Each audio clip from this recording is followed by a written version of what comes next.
Hi, I'm making this recipe for one of my very favorite former students. I was her first grade teacher and now she's 26 or something like that. It makes me feel it's really cool to keep in touch. So a couple of people have gotten Instant Pots and they're really nervous about using an Instant Pot. They're not sure what to do. So I'm gonna show you how to make a tasty Instant Pot mac and cheese that's more like a old school baked type of flavor, not a craft or not a boxed mac and cheese at all. So the first thing you do is you're gonna get your seal and you're gonna press it in to the lid. And I use my fingernail to get it in, and you wanna make sure that the seal is underneath this ring right here. So you have to push it in, and every time you use your Instant Pot, you're gonna wanna pull this ring out and wash it well as the lid, okay? So I'm gonna get that done on camera because I'm trying to show a few newbies exactly the steps to prepare your Instant Pot. And I pull on it and make sure, let me show you what I'm doing. I kind of pull like that to make sure that it's seated and the metal piece is right in that rubber ring, okay? So you want that done first. The other really important thing is there's an inner pot. This is where the food goes, and then there's your pot that's like the actual cooking thing, and you don't want to pour anything in here. You always make sure you have this liner in, and I love the Instant Pot. I've had a couple of these and had issues, but the Instant Pot that has the stainless steel liner is the best because food doesn't stick and you can soak it and scratch it off, and no Teflon or any kind of product will get in your food. Okay, so here's what we need. I've got this recipe. You're going to need these things: 1 can of evaporated milk, dry mustard, you can use wet if you don't have dry, 6 cups of hot water. Oops, I'm sorry. 6 cups of dry noodles. So I buy these in bulk. Let me show you how I store them. I put in the inner pot, remember this part, 6 cups of dry noodles. Doesn't have to be perfect.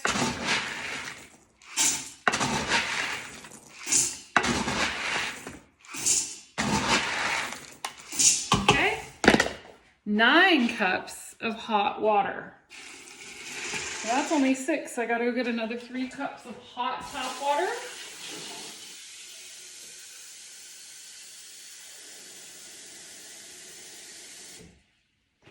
Okay, so we've got 9 cups of hot water, 6 cups of dry pasta.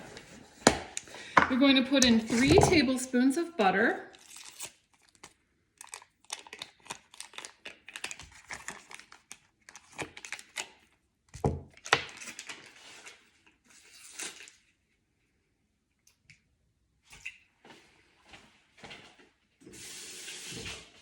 and you're going to put in 3 teaspoons of salt, which is the same as a tablespoon.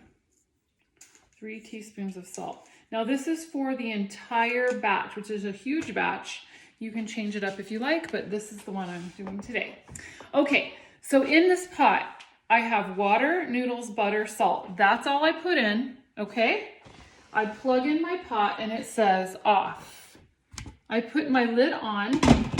You line up these arrows. It makes a little sound. Okay, you line up these arrows and then you twist your pot and it's sealed. You want to go up to this little pressure valve. Oh, I should show you what it looks like in there. So that's what it looks like. Okay, the noodles are all covered in water. The butter is there, the salt, etc. I'm going to stir it just for fun. Whenever you use an Instant Pot, you always want liquid in it. It will burn if you don't put liquid. And with this particular recipe, the water is actually going to get absorbed by the noodles. And there's many recipes online, but this is my favorite way to get the noodles cooked perfectly, okay? I'm gonna show you my trick. So I'm gonna lock it on there. Now there's a pressure valve right here. You're always gonna wanna put it to sealing. Sealing, S-E-A-L-I-N-G, okay? Venting is what we do at the end. and all the steam comes out. We are sealing it, so you push it up to the top until it won't turn anymore.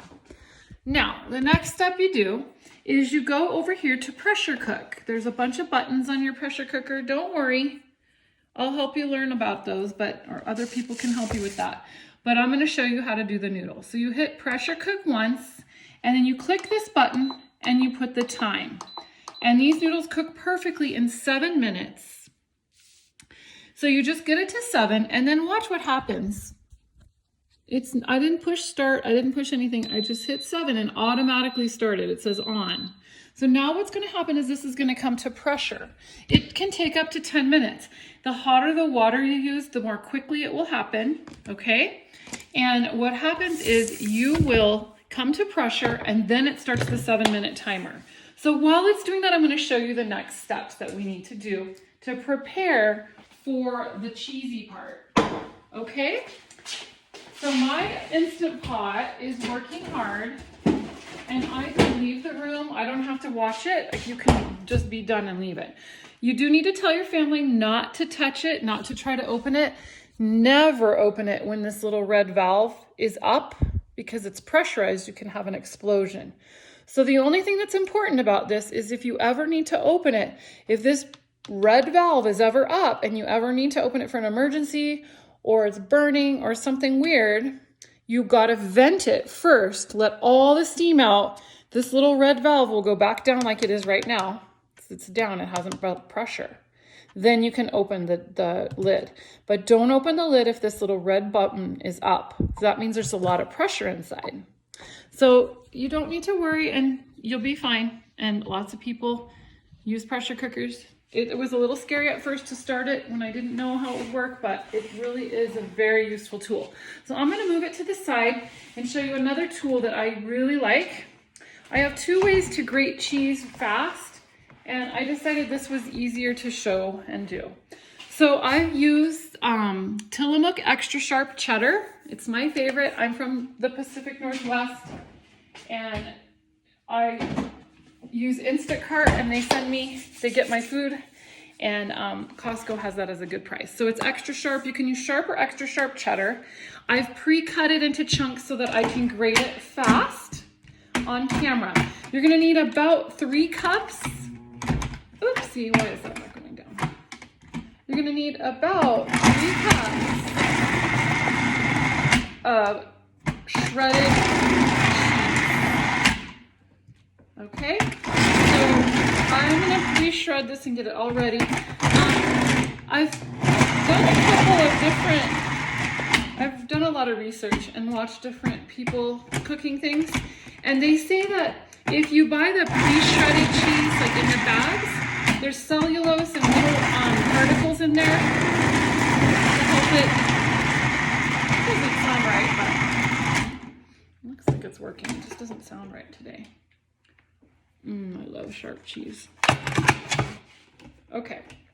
Anyway, they say that the pre-shredded store-bought, if you look at the ingredients, there's actually like cellulose in it. There's some little like particles in it that help it separate and stay nice and, I don't know, preserve it somehow. So that makes it harder to melt.